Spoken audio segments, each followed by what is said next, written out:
Assalamualaikum warahmatullahi wabarakatuh. Kembali lagi di channel kita yang terfavorit, terhoror, terserem, termistis, semuanya pokoknya. Dan dengan saya Bayu Raditya dan Agung Ardi. Kali ini kita akan menceritakan sebuah kisah pendakian horor yang kita ambil dari Jalan Mistis yang berjudul Kerasukan di Gunung Salak. Sebelum kita masuk ke ceritanya, kita akan ngopi dulu, Lur. Sudah siap untuk ceritanya? Lanjut dalam cerita. Seperti biasanya, setiap tahunnya organisasi kami mahasiswa pecinta alam di salah satu universitas swasta di Jakarta mengadakan diklat atau pelatihan bagi calon anggota baru. Kali ini, diklat kita akan diadakan di sebuah gunung di Sukabumi, yaitu, kalian pasti tahu kan? Betul, Gunung Salak. Awalnya perjalanan kita menuju lokasi lancar dan sangat biasa-biasa saja, normal, tidak ada halangan dan gangguan satupun. Semua berjalan sesuai schedule yang telah ditetapkan panitia. Kebetulan di sini saya menjadi mentor pembimbing untuk grup yang dianggotai oleh Kenny, Irfan, dan Agung. Tugasku hanya membimbing dan mengawasi mereka selama pendakian. Sedangkan dua grup lagi dipimpin oleh Bayu dan Hendy. Jumlah peserta senior dan panitia tak kurang dari 20 orang. Perjalanan menuju lokasi pendakian pertama itu ditempuh sejauh 2 km. Itu pun baru pemanasan. Dan semua anggota CATA atau calon anggota semua terlihat sangat kelelahan karena di situ mereka membawa beban sekitar 9 sampai 12 kg. Kebayangkan seberapa beratnya? Kemudian di antara semua CATA itu ada salah satu anggota yang perempuan sendiri di situ. Anggap saja namanya Kenny. Ketika perjalanan menuju hutan, ada keanehan berat Kenny. Dia gemetar seolah ketakutan sambil memegang tangan teman satu rekannya sesama CATA. Aku pun bertanya, "Ada apa, Ken?" Dia pun menjawab, "Lihat Kak, di sana ada orang tinggi besar," sambil mengacungkan jari tangannya ke arah depan. Tapi aku dan yang lainnya tidak melihat apa yang dilihat Kenny. "Mana Ken? Aku tidak melihat apa-apa. Ayo jalan lagi." Tidak. Aku takut Kak, bantah Kenny setengah merengek. "Kalau kamu tidak melanjutkan pendakian ini, kamu akan gagal jadi CATA. Lagian, kamu jangan nyusahin gitu dong," jawabku berkata dengan Kenny. Kenny pun hampir menangis.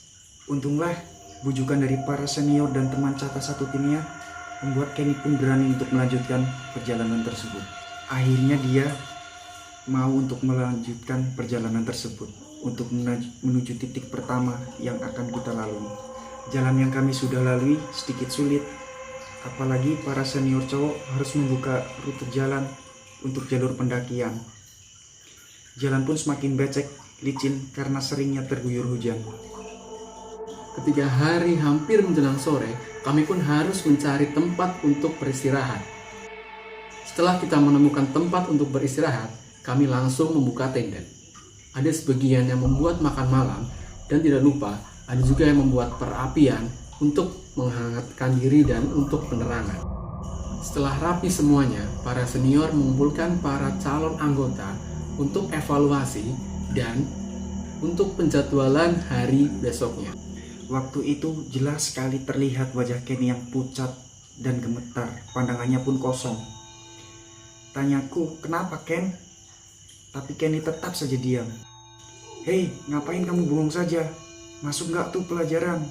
bentak Jawir sebagai panitia pelaksana lapangan. Dan Kenny pun tersentak kaget. Iya Kak," jawabnya. Setelah evaluasi selesai, para CATA dipersilahkan menuju ke tendanya masing-masing, begitupun para senior. Namun, belum sampai setengah jam, tiba-tiba terdengar suara yang aneh. "Tolong!" Sontak, kami pun keluar menghampiri tendanya. Dan ketika kita lihat, wajah Kenny pun sudah sangat menyeramkan. Matanya melotot ke atas, dan ketika salah satu dari kami menanyakan tentang Kenny justru tertawa, suaranya seperti laki-laki. Dan lebih anehnya lagi, suaranya tiba-tiba berubah cekikan seperti mak lampir. Dan disitulah baru kami sadar bahwa Kenny sudah kerasukan. Siapa kamu sebenarnya? Tanya Jawir yang memang senior di tempat kami. Kenny pun tertawa dan menyeringai. Yang artinya, saya yang punya tempat ini. Jawabnya dengan suara berat milik laki-laki. Kami minta maaf apabila kami mempunyai kesalahan. Tapi tolong, bebaskan teman kami. Dia tidak tahu apa-apa, pucuk Jawir. Kenny pun hanya diam. Dan beberapa saat kemudian, wajahnya berubah menjadi tenang. Dan kami pun menyuruh Kenny untuk masuk ke tenda dan beristirahat. Tapi, tiba-tiba Kenny berteriak dan meronta-ronta kembali.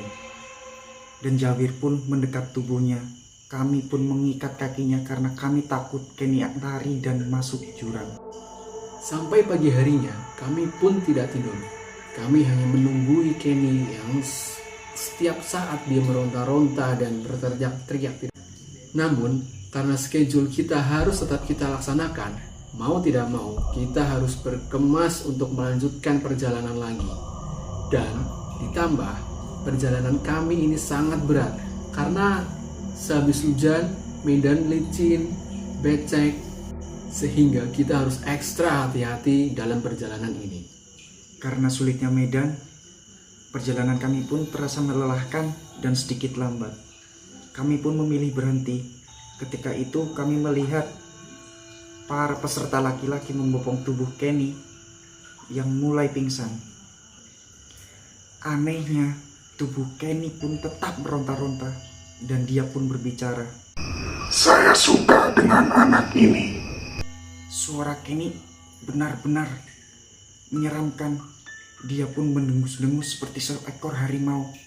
Dan kami pun sadar bahwa tubuh Kenny mulai kerasukan lagi. Kami pun kembali sibuk mengurusi Kenny. Dengan sisa-sisa keberanian kita bernegosiasi dengan jin yang ada di dalam tubuh Kenny. Dan ternyata jin tersebut menyukai si Kenny. Dan ketika kita terus bertanya kenapa dia sangat menyukai Kenny, itu dikarenakan si Kenny membuang bekas pembalutnya sembarangan. Demi tersebut sangat bandel dan sangat-sangat susah untuk dikeluarkan dari tubuh Kenny. Dan hal itu pun memaksa Supri selaku senior yang sedikit mengerti tentang spiritual mengusir dengan doa-doanya. Aku pun tak tega melihat tubuh Kenny sehingga aku membacakan doa-doa di telinga Kenny. Tiba-tiba Kenny melotot ke arahku sambil tertawa dengan suara kencangnya yang seperti seorang laki-laki tersebut. Kamu gadis cantik sekali. Kata demi itu ditujukan kepadaku. Sontak, aku langsung mundur dari Kenny. Dan bergegaslah si Emma menutup mata Kenny yang terus-menerus melotot ke arahku. Dan karena itu, akhirnya kita membuka tenda lagi. Yang seharusnya jadwal pendakian kita akan diteruskan, tetapi kita gagal. Dan kita harus bermalam satu malam lagi di situ untuk meredakan suatu kasus yang sedang menimpa Kenny. Pagi harinya, tepat hari ketiga, kami pun berkemas untuk menuju tempat berikutnya. Dan si Hendy melihat sosok anjing putih yang berada di semak-semak. Aneh, kok ada anjing hutan ya yang menuju ke tenda kita? Tanya Hendy. Mungkin itu anjing yang mencium bau makanan kita, jawab Sapri. Tanpa menaruh curiga, kita pun melanjutkan pendakian.